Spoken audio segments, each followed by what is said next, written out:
welcome to the Pull Up For Your Thoughts podcast.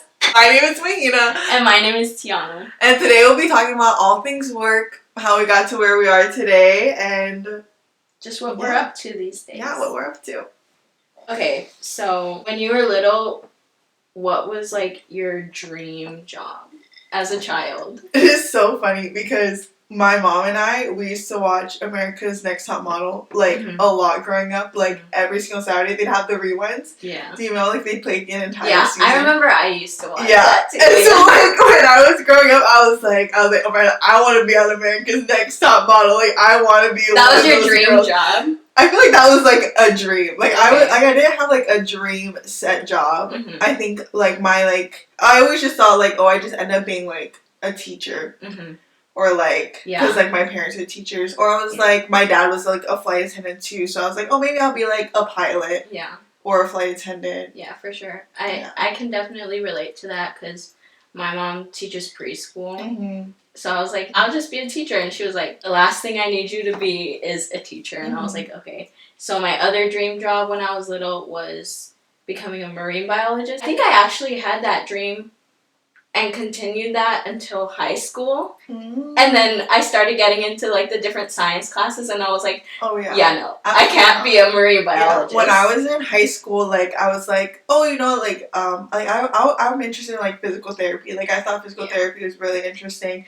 And then same, I got into the science classes, and I was like, absolutely not. I was struggling in biology, chemistry, and I was like, I cannot do this. Yeah. As I got older, I would just find interest in things. Yeah. In high school, I got a really big wart on my foot. Mm-hmm. So I went to the dermatologist. Yeah. And she did surgery, cut out my wart, froze it, and I was like, you know what?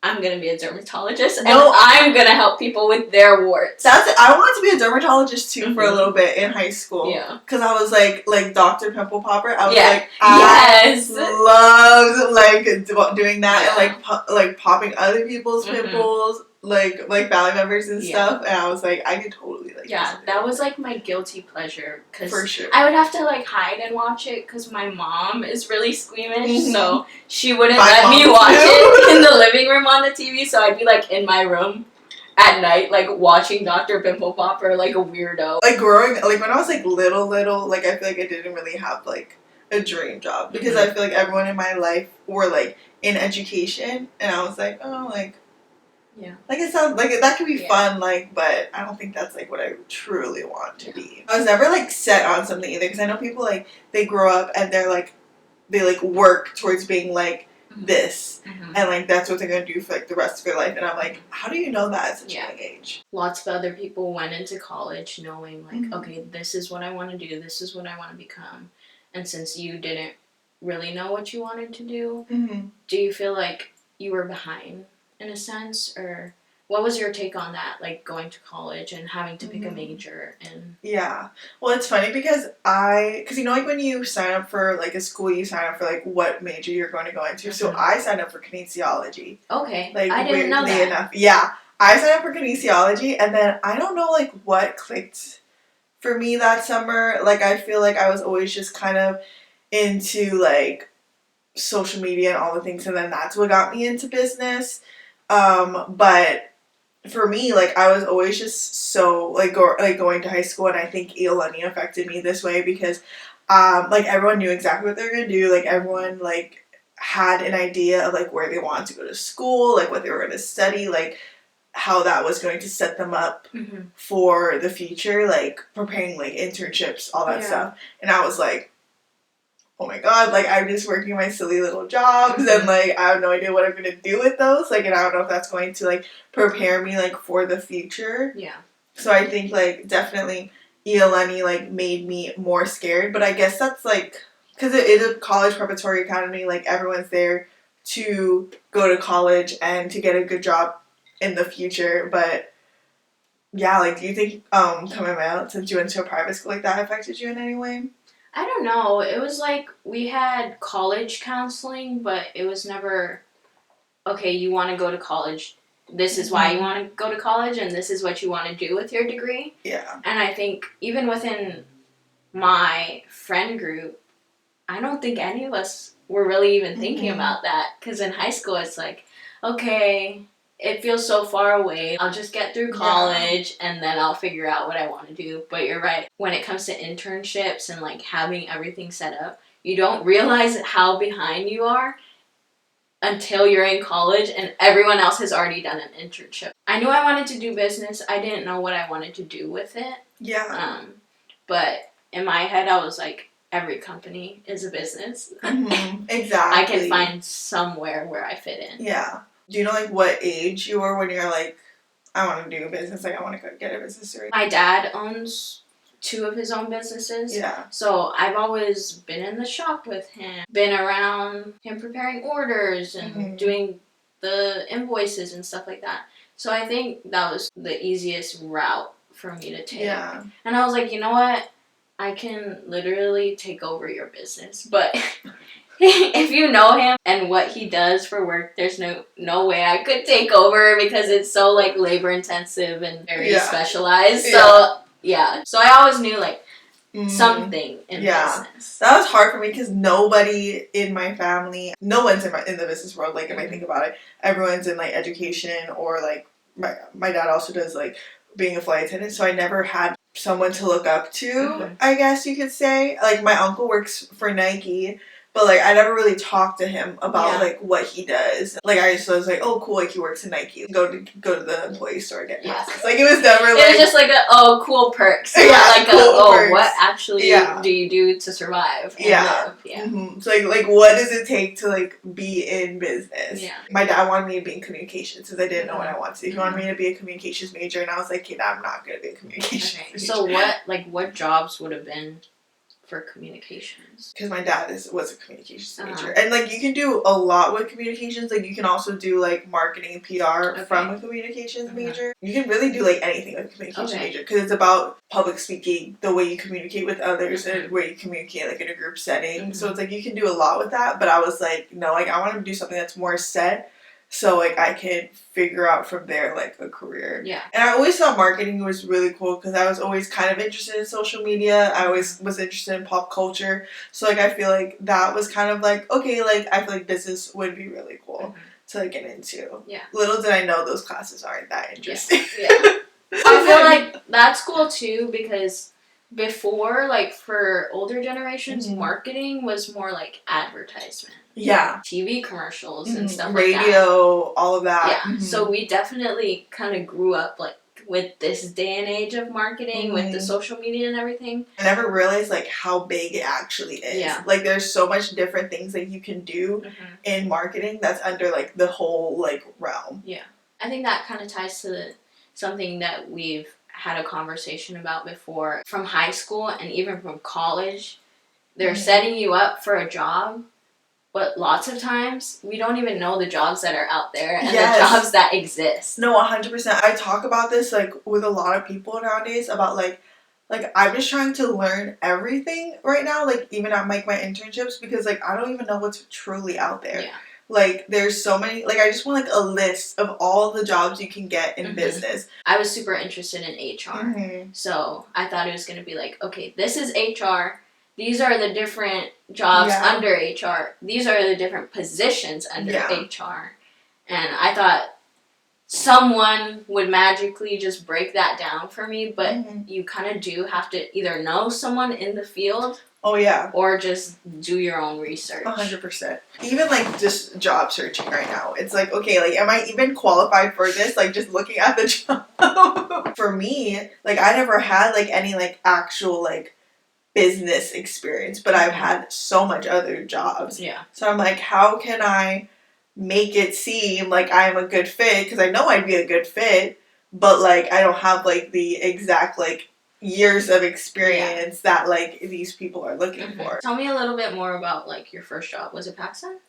No, my first job, I was a cheer coach. So I coached tumble tots, and then I also coached like a little minis team. So these people these little girls were like 5 to like 8, 3 to 6, like around there. So I did that when I was 16. I believe. Like, how did you get that opportunity? Because you did cheer in high school.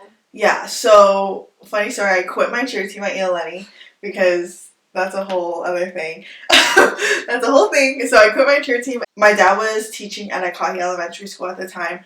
And one of the moms for the Kolohe kids, she was a cheer coach. They were just talking story, and he was telling her that, like, oh yeah, my daughter cheers. And then she was like, oh, like, would she be interested in, like, meeting with me and, like, be interested in, like, joining, like, this team and, like, helping out. And then I did that throughout till I went away for college, so about like 3 years. It was the fall of my senior year. I got a job at PacSun as a sales associate, and I have no idea like how I got the salesy position, but I was working there, and I would only work like once a month. Like the first like 3 months, they scheduled me like maybe like 3 times a month. Okay. Yeah, one day he called me and he's like, oh, like, are you still interested in working? I'm like, yes, absolutely yes. So I think I started like right before the holidays, like Black Friday time. Yeah. And then so I worked Black Friday, did all that, and then I worked like once a month, and then COVID hit, and then so a bunch of people left, and then after that, when they finally opened the store, like I was working like 5 days a week, and then they needed a sales lead position, and so since I was 18, they bumped me up. Which is crazy because I feel like our paths could have crossed many times. 100 times. Yeah, because, so like your first job was at Almana too, right? My first job was at Long's Drugs in Manoa. Oh yeah, Long's Drugs in Manoa. Yeah, so that was my first job, and I remember getting my first paycheck ever and being like, this is the life. This is the life. Like, I am living life. I had this, like, plaque on my register, and it was like, this is a minor. She cannot ring up. And then it had a list of everything that I couldn't ring up. But, of course, no one's going to read that sign. And lots of people came there specifically to buy alcohol. So they'd wait in my line, and it would get so long, and they'd wait so long. And then they'd come up to me, and I'd have to be like, I'm sorry, sir. I can't ring that up for you. And people would get so mad. Oh, I bet. 100%. I'm like, if you read my sign in red lettering right there, you could have seen it's like, don't I look like a 16-year-old girl? Yeah. And then that mixed with the 20 feet of receipt that we give you. Oh, yeah. Oh, my God. So thankful that the manager even gave me a job in the first place, but it definitely wasn't my vibe. I was like, I want a mall cool girl at Ala Moana. Oh, where are you going? Oh, just to my shift. Just in Ala Moana. Yeah. So I got a seasonal job at Abercrombie and Fitch. Oh, yeah. But we were on opposite sides of the mall. But I would always go to CPK for lunch. Oh, yeah, true. Oh, CPK. I would like mobile order. I always went to CPK. Yeah, so then Abercrombie and Fitch. Anything else? Before you went up to college? Before I went to college, I actually had an internship through Kamehameha. Oh, yeah. Yeah. So, I was kind of like a managerial intern at Kahala Hotel and Resort, which was freaking cool. Yeah. After that internship, I was like, yep, my dream job is in tourism. And I got to do everything. Like, I got to work with the front desk people. I got to work with our marketing team. I got to work with the restaurants and catering. I got to work on a wedding, and that sounds so cool. Yeah, I got to like help put together their entire portfolio and be there on that day and just be in the back and help the photographers. Like, that was such a cool experience for me. But that didn't help me at all with my journey of what the hell do I want to do in this life. I wish I knew more about the Kamehameha scholarships before, like, I graduated. Yeah. Because this is, like, the first time I, like, actually used that resource. And I'm like, why did I not, like, I've had the Kamehameha scholarship all 4 years. Why did I not use it then? Yeah. Okay, anyway, so we talked about before we went up. Now, how about, like, your jobs at Pacific or, like, during those 4 years? Okay, so I was everywhere. Everywhere. At all times. Yeah. Was I in class? Maybe. But was I at a job? Definitely. So it had the 20-hour cap on work study. So I was like, we can finesse the system. So I think I had like 3 jobs at one time just so that I could get 20 hours for each job. Yeah. So freshman year, I think my first job on campus was for the dance studio as like a teacher's aide. And then I also worked for the MFA program as like an office assistant. And then COVID hit, and I got to like do that office assistant position remotely, which is really good. Oh yeah, I bet. Yeah. So I was lucky that they had set that up for me. And then when we came back, that was when I started working in the mailroom. Oh, the mailroom. Love the mailroom. That was my favorite job on campus. And then I worked for student affairs, business office, which is like our financial department. And yeah, the student affairs job kind of let me do like different events on campus, like orientation that we did together. I loved being an orientation leader. That was so iconic. That was a little too much fun. It shouldn't have been that much fun. Absolutely not. But yeah, so that's kind of what I was doing on campus. Yeah, for me, it was when I first got there. It was so hard for me to find an on-campus job. So, like a work study job? Yeah, it was so hard for me to get a work study job. I think because it was just like straight out of COVID, like everyone already had like set things. So I was lucky enough, one of my friends at the time, she just got a job at the Starbucks on campus. So then she set me up to get a job there. So then that was like my first like barista job, working with food. It was so fun, like making drinks for everyone. Yeah, that was good for me too, because I would go visit her on her shifts and be like, "What are you doing?" I feel like it was so. I just loved working on the on-campus Starbucks because everyone would come visit. Yeah, everyone would like want to talk stories. It's just like working at the mailroom. Yeah.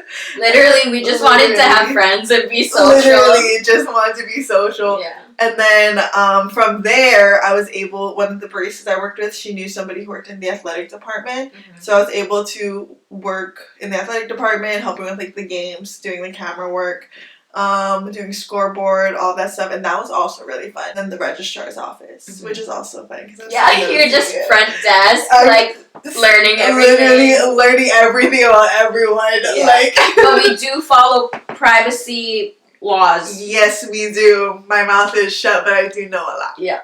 I do know a lot. Watch yourself. So she knows about the finances. I know about all the other things. Come for us. Please, I dare you. That's just a joke. It's Legally, just a joke. for legal purposes, that's just we don't a actually joke. remember anything, but we did know. Yeah. Yeah, that was all my jobs on campus. But it's funny that you were saying that like that you surpassed the 20-hour thing because my senior year I had to leave Starbucks because they were so strict on the 20-hour cap, and they made Starbucks like a part of the student workers, and they made it like super strict. Like we had to clock in and off of the freaking what was that, Paycom? Oh yeah. Yeah, we had to clock on and off in Paycom, and I was like, what the heck? Like, how am I supposed to survive with these 20 hours with my 3 jobs? Because I was also working at the Hop Office at the time, too. And so you could only do 20 hours? In total. It's alright, whatever. We're not there anymore. Hey, we survived. We survived. Well, I smooth sailed. You survived. I survived. I actually got another job. But yeah. Yeah, so I started working at the off-campus Starbucks. So it all worked out in the end. I got to keep my work study jobs. Yeah. But and you would bring home all the free food. Things, all the free foods.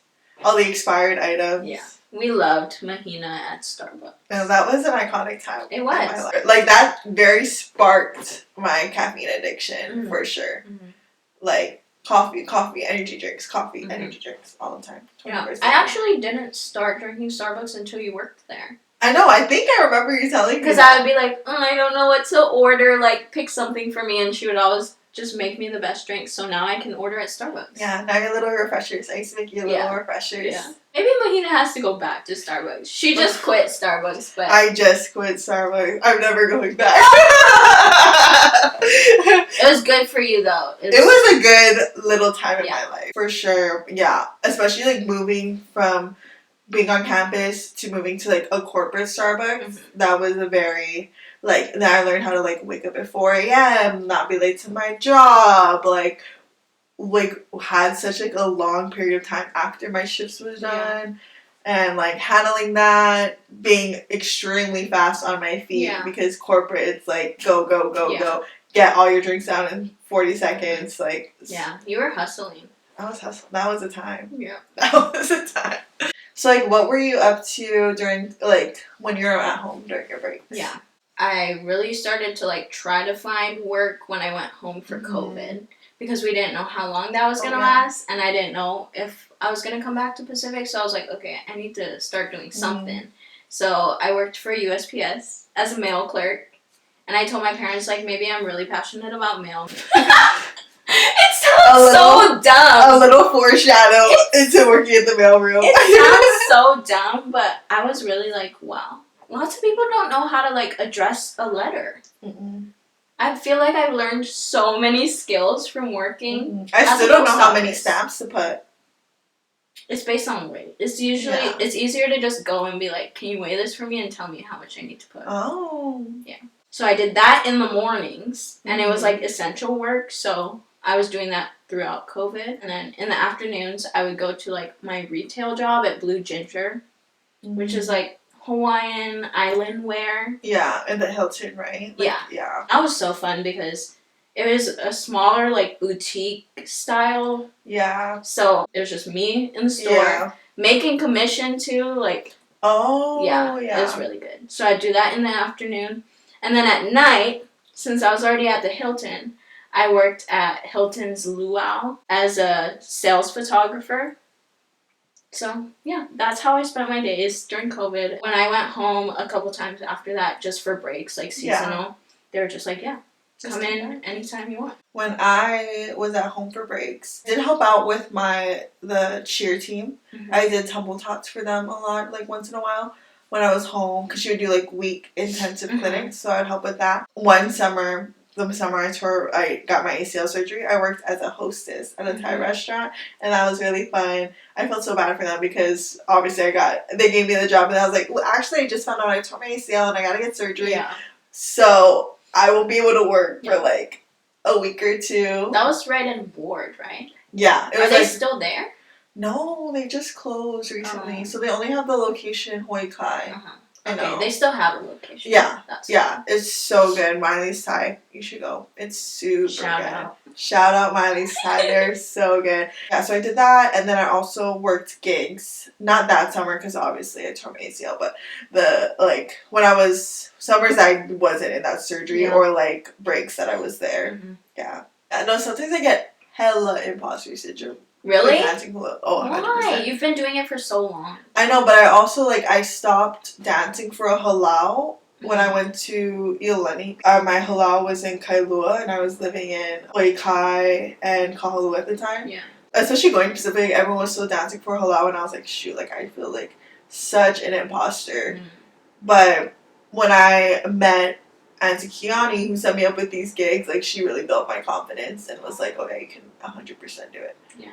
Do you feel like you were fulfilled when you were teaching for, our luau's? Oh, yeah. I felt a lot of imposter syndrome doing that because I was like, everyone is so talented. There's so many talented people that went to Pacific. And I was like, am I really qualified to be doing this? I mean, you had to go through a whole application to even be qualified. So. Yeah.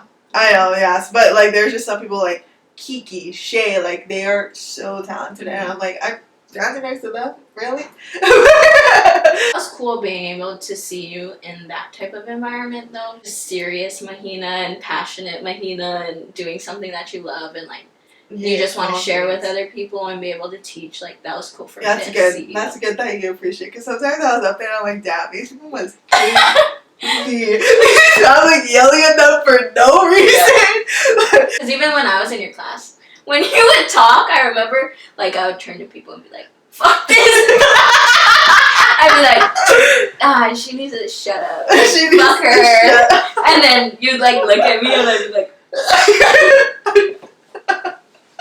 I'm happy you enjoyed seeing me in that environment. Yeah, it's cool. It's different because we're always goofy, haha. So yeah. I feel like at Pacific, I was always kind of just known for just being, really goofy, at the parties, I was never very, taken seriously, I feel.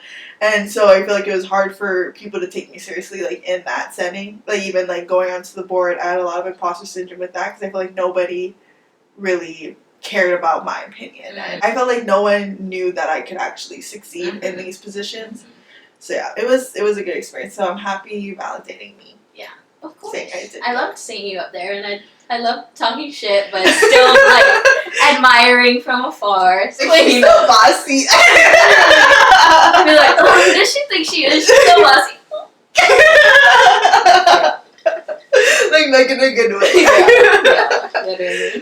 For sure. Oh my god, that's so funny. Anyway, so like now, since we're left Pacific, what has your job been? What have you been up to? So after I graduated with my bachelor's in business, I went straight into doing my master's program, and I did that through Pacific, and it was only like a year program. So I graduated undergrad in 2023, and then I got my master's degree in 2024. Yeah. And while I was in my master's program, I was lucky enough to come across an internship with the USDA and the Forest Service. Everyone who's ever talked to me and asked me what I'm doing, and I say like, oh yeah, I work for the government, for the Forest Service, they're like, Tiana, that is the last thing I would ever think that you were doing. But it was crazy because I applied on like the last day that they were taking applications. I knew it was like an office job, but they were looking for people that were specifically going to school for like forestry and natural resources. So I was like, you know what, I'll just throw my application in. If I get it, I get it. If I don't, cool, because I don't really know anything about it anyway. And I literally got the call the next day to do an interview, and I was like, wait, this might be my dream job. My position is grant specialist for wood innovations, which is state, private, tribal forestry. Yeah. Saving the trees. Yeah. So everything that has to do with like the timber industry. So every month we talk to our grantees who applied for grants and went through the process to get them. And we get like their quarterly reports, financial reports, everything that has to do with the money that they're trying to spend for it. And then we reimburse all of their costs. So I do a lot of like those payments and just learning about different things that are going on in the industry and trying to bridge the gap between government and those smaller businesses. Yeah, I believe that's such an interesting job too, like at this time, because I mean, this time has been a crazy year, especially for government jobs, especially for like the forest department. It must be cool to like have seen all of that change from like the beginning of your internship to the end, for sure. Yeah, it definitely was like bittersweet and kind of a punch in the gut just with everything happening with the administration, because we did lose a lot of team members through the different cuts that they're doing with employees, with the different executive orders. Timber is one of their main focuses that they want, and they just want U.S. timber to expand. So with my program, we were scared that the funding was going to be cut, but because it's a part of that executive order, we actually got more funding. Oh, good. So that's good, but it's also scary to just see how it's affecting different sections within our organization. Yeah. Yeah.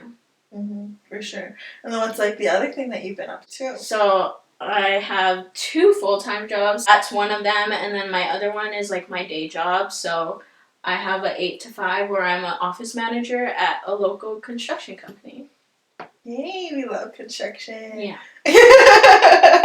Love construction, yeah. So I do a lot of like the building permits and the behind the scenes kind of project management. Yeah. Which has been really cool too. I know. I've been loving learning about project management. That's been something I've been interested in. Yeah. It's been cool to kind of learn on the job and just be able to apply things that I've learned in the past and kind of bring a new, like, fresh perspective to it. So I love everyone at my new job, and I'm just very grateful to have both opportunities. I do get imposter syndrome too sometimes, especially with like that office manager title, and when people are coming to me, I'm like, what? Like, how am I here? What am I doing right now? But yeah, I'm just very grateful to be in that position. So what have you been up to? Because you're still in your master's program. Yes, I only have 1 more year. Yeah, because if you didn't know, we graduated a year apart. So I'm a year behind T, so I have 1 more year left. While I was in my program, I was working at Starbucks. I got a job as a the School of Business Dean's Office Assistant. So I do that like before my classes, and I also babysat. So I was doing those jobs like during the school year, and while I was trying to look for internships. And the job market is so crazy right now. I did not think I was gonna get a job for the summer. Yeah. But then I ended up with 3 jobs over the summer. Which is like so crazy. Congrats to Hina, because when we're saying that it's hard, the job market is hard, like the job market is hard. So hard. Like I got lucky enough that like things just lined up like for the betterment of me. Like so we were talking about commitment schools earlier. I was able to get a fully remote, super part-time internship, marketing associate internship for this amazing nonprofit at home called Hawaiiverse. So I do a lot of marketing for them. So I do a lot of email marketing. I make and schedule email campaigns for them, schedule social media posts, create content for them, and it just help with a lot of like behind the scenes for marketing for them. And then I also, another part-time job I have is I help with this skincare company as a marketing associate. And this, I got lucky enough because they originally reached out to me on Handshake for a social media content creation role. Mm-hmm. And I was like, oh, like, I'm not that much of, like, a content creator. Like, I feel like they'll definitely find better people. So I didn't get that job originally, but then they reached out again later for this marketing associate job, which has been so perfect for me. I don't think I told you this, but they just offered me, like, for me to go on, like, so as an actual employee instead of a contractor. So after I'm done with my full-time internship, I'm going to be going on as, like, full-time. Yeah. Pretty much 25 hours a week as an actual employee. Yeah. And I took over, like, customer service. Mm-hmm. And I'll be taking over the marketing department. Yes! I know! That's so exciting! I'm so happy, but I'm so sad because someone left and I loved working with her. But, I mean, kind of just aligned because I don't have to worry about working and like having something during the school year. I'm so happy for you. Yeah. So I'm doing customer service for them, which is completely different because it's like this skincare company is not just like a little foo-foo like they actually are like good products to focus on like certain things. So like they focus on like folliculitis, all the things. So it's so cool like learning about all these different skincare issues, and like that's been like super cool for me to learn. And then my full-time internship is I'm working at a PR firm in Portland, and that's been super fun just as like a communications marketing intern. And it's cool because they work with insurance industry, like healthcare industry, like all these different types. Like they're working on the Portland Diamond Project, so like building the MLB team. Yeah. So it's super interesting like doing PR for these industries that like you don't really think about. Yeah. Like when you think of PR, you're like thinking about like consumer goods. Yeah. They still do like traditional PR and like new modernized PR. That's so exciting. I'm so excited for you, and I'm so happy that like you were able to get those internships, because it's just like opening so many new doors for you. And I remember us having these conversations like when we were both actively applying for things and being like, I feel like I'm never gonna get anything. Am I even qualified for these things? 100%. So it's crazy to think back on that time and just see us now, like in our roles. Now we're living the life. Yeah, so we're both very busy. I feel like we're both definitely still like in our learning era though. Oh, 100%. Like I was saying, like I still have so much more that I want to learn. Because I love marketing. I love what I'm doing. Like a lot of like scheduling posts and all the email campaigns and stuff like that. But I'm like, I don't think there's more out there that I'd love to learn and do. There's so much more. And that's why I hate that I used to beat myself up and feel so behind for like not knowing exactly what I wanted to do. Because now it's like there's so much that I want to learn and experience. Yeah. I'm so happy that I didn't just graduate college and be like, this is my set career. I'm staying in this for life. Oh, 100%. Like I want to just keep seeing like what's out there. I just want to just keep taking, like people think I'm crazy because I'm working like 3 jobs right now, but it's like I want to like experience everything. Like I want to say yes and I want to do all the different things. If you know me and Hina, we hustle, but we always say we're like lazy. No, like the thing is like we've always been like that. Like we always been like work, but then like when we have our free time, like we're like. Yeah. Why did you start working so young? Well, for me, it's because, like, I didn't want my parents to provide for me because they were already struggling to provide for us. And so I was like, I'm going to make money so I don't need to ask them for money. Because they wouldn't give me money. Mm-hmm. We didn't have money to give. So that's where I started working, because I was like, I have an expensive lifestyle. Yeah. I have a lot of things I want to do. Yep. So that's where I was like, in high school, I was always out, and I was like, I don't want my parents to provide for me, so I'm going to go work, and so I can make my own money. Yeah. What about for you? So I've already mentioned, like, I'm an only child. Mm-hmm. My parents always gave me everything that I wanted. Like, I was so spoiled. And they never really asked me for much. It was always just like, do your best. Everything you do, just try your best. Mm-hmm. So I kind of put this pressure on myself. Like, okay, they give me everything. So the least I can do is, like, pay for the things that I want. Same for you. I don't want to have to ask them for anything else, because they paid my whole college out of pocket. Like, they paid for me to get my master's degree. So I think that's why I started working. Once I started working, in my head I was like, I can be making money instead of just be sitting around. Oh, yeah. So any free hours that I had, I would, like, almost get antsy. Which is why when I would go home, I would have 3 jobs in one day to go to. Yeah, because, like, what else are we going to do? Yeah. And that's why with my internship, it was a hybrid schedule. It's full-time, but I would be at home doing remote work. And me being, like, at home doing remote work, sitting there for 8 hours a day, I was like, I could do this at night, and I could be utilizing those 8 hours in a totally different way. You do get tired, but it's also, like, the mindset that I'm making money. Like, I could be just sitting on the couch, but I'm making money for myself. That's how I feel about working the 3 jobs I have, because, like, my internship is hybrid, too. So, and then the other jobs are fully remote. It's like, now, like, when I'm home, I'm like, I could be working. Yes. And I could be doing, like, my internship. It's, like, addictive. Oh, yeah. That's why, like, during the 5 days of the week, I'm, like, just strictly working as soon as I wake up and as soon as I go to bed. Yeah. Which might be unhealthy. But it's like temporary. Yeah. Like, this isn't what we're going to be doing for the rest of our lives. We should be utilizing and learning as much as we can while we're young. Yeah. You have to take every single opportunity you can get to learn and to get that experience. Well, so since you've been able to get all these interviews, because that's something I've struggled with, what is some advice that, like, you would give to get, like, these opportunities and to get those interviews? Yeah. I think one thing that I always, like, kept in the back of my mind is just the idea that rejection is redirection. That's always replaying in the back of my mind, because I would get interviews where it seemed perfect on paper, but when I got rejected, I looked into it more and I was like, this isn't really what I want to do. I don't think this could launch me into what I want to do. Just because you get that rejection doesn't mean that's the end of the world. Yeah. Something will come for you when it's time. For sure. Yeah. Yeah. How about you? Do you have any advice?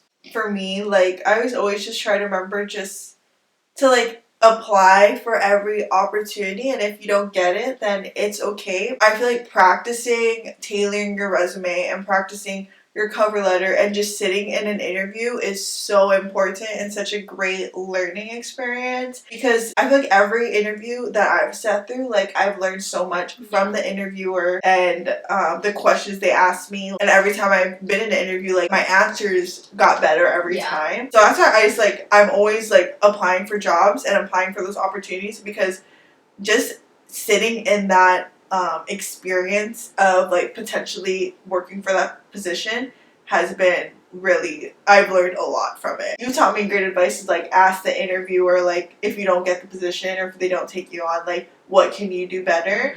And that's something that I've really liked doing, because they give you so much advice, and most of the time it's like you're such a great individual and you'd be great for the company, but, like, one thing was, like, somebody did better, or, like, so it made, like, my confidence a little bit better. It's like, okay, like, they really did like me. Yeah. But, like, right now it's not the perfect time for me to work for this position, which makes me feel a lot better about myself. Yeah.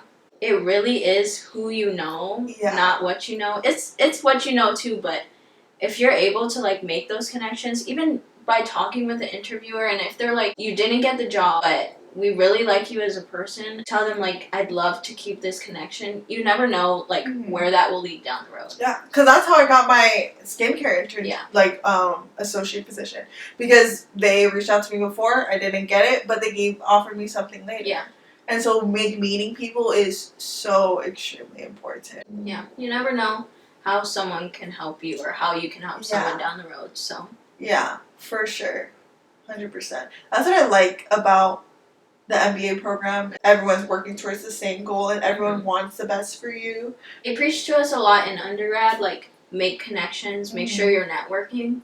But it's hard because in your class, like you're all starting from the bottom. So we want to keep these connections, but we need other connections to like really push us. So going into the MBA and having people who are at different stages of their life, and some people are in a full-blown career, some people are just trying to get that promotion, being able to learn from them. It's interesting too because a lot of people in my program too, like they're trying to change their roles and they're trying to switch careers or switch industries. I'm very thankful that I decided to get my MBA like before I started my career. I'm also happy I didn't decide to go to Pacific, even though I loved Pacific and I loved their teachers. But being able to expand my network at Portland State has been really great, and like just meeting a whole bunch of like new people, new professors that I can just continue to build my network with has been really awesome. Yeah, that's really good. And you're already doing like so many cool things with it. So let's see what else I can do. So since we're so busy and we have so much free time, is there any hobbies that you feel like you gotten since you left Pacific and now you're like an adult? An adult is crazy. An adult is crazy. Technically, I'm a 4-year-old adult. I count adulthood from 20. Yeah, so I'm a 3-year-old adult. So we're still pretty young adults. When I was undergrad, I was like really big into weightlifting, but now since I didn't live by a gym, I started to be really big into like workout classes. I feel like that would be like one of my hobbies, like specifically like Pilates, reformer Pilates, Legree. I feel like that's one of my big main hobbies is like fitness, Pilates, all that things, workout classes. And then reading has been a really big hobby of mine. Yeah. What book are you reading right now? Right now, well, you wouldn't like my book I'm reading right now, but I'm reading a book. It's a cowboy romance series. Cowboy romance? Okay. Hina likes all the smut books. I like her genre is smut. But I also like thrillers. I don't have to think that much about it. Yeah. And it's like super easy to get through it. See, I'm the opposite. Like I can't read anything fantasy, or if there's made up characters and more than like 3 made up characters, I can't follow along, which is kind of crazy because I feel like I have a really good imagination. Yeah. And I'm trying not to go on walks. Yeah. Yeah, me and Josh try to do, like when I come home from work, we try to go on a little walk, just so that it feels like I actually like still kind of have a life, and it's not just like, okay, go from this job to this job and then go to sleep and then wake up and do it all again. Yeah, and like see, it's summer right now, and that's like when Oregon's the prettiest. Yes. So I just need to remember that, like, okay, go outside, touch some grass, see the sun. Oregon's summer, guys. Hawaii is summer all year long, but Oregon summer is just beautiful. Yeah, like you just can't take it for granted. Another thing that I've been really into is like journaling. Oh yeah, I'm trying to get into that like a lot. Yeah, it used to be really hard for me because I was like that kid that would buy a whole pack of stickers and then just keep them in my drawer and never put them on anything just because I felt like it has to be perfect, and if I stick this somewhere and I want it somewhere else, like it's gonna ruin my entire life. So it might sound dumb, but it works for me. I'll like type it out first so that I can edit it, and then I'll write it in my journal. So once it gets in my journal, it feels like, okay, this isn't a mess, like this is intentional, this is what I want to say. Yeah. That's the hardest thing for me to get into journaling because when I was younger, I would buy so many journals. I think I still have so many journals, but it's like went and bought journals together too. For sure at Target, 400% sure. And it's like I buy all these journals, but then when I start writing it, I'm like, okay, wait, this isn't good. Like I don't think I'd ever go back and read this. Yeah. I think I might need to try your way because I'm like a perfectionist with some things. Yeah. And, like, when I'm doing, like, writing and doing something, even if my, like, handwriting isn't good, I'm like, okay, next. So, flip the page off, which isn't what journaling's about. Another thing that I do is, like, I refuse to write anything negative. So even if it's like a negative situation or feeling that I'm wanting to write about, I'll spin it in a way that is more of a positive outlook on it, and like, this is what I can do and this is what I can work towards. If I read my journal and it's like, I had the worst day ever, my life sucks, I think that would just cringe me out. So by writing it in a positive perspective, then I can actually learn something and take something from it, instead of just being like, this is my book that I complain about everything in. Yeah. Oh, 100%. I did the 5-minute journal for a while, and I really like that because you can set intentions for the day. Yeah. And then you can also talk about the great things that happened throughout the day at the end of the day. Yeah. And I really like that because it's like, yeah, like, a lot of the time, like, you don't have a good day, but it's like you get to see like what went well that day and like what you're thankful for that day and what you're thankful for when you wake up in the morning. Yeah. You know how I am when it comes to like manifestation and stuff like that. I'm really heavy on what you say will come true as long as like you put that intention behind it. So I never want to be just negative vibes. Yeah. Trying to be more intentional because I feel like manifestation is really real too. And like just writing daily affirmations is really important too. I think it's a good practice to have, and I need to start doing it. It's always important to just be grateful and kind of just be in the present and realize how much we have going for us and all of the great opportunities that we've gotten and just how much we've grown. So. Oh yeah, 100%. I can't wait to see all the other opportunities that happen. I know, me too. I'm really excited for us. Me too. So thank you guys so much for listening. We'll see you guys next time. Love you guys. Yay. Aww.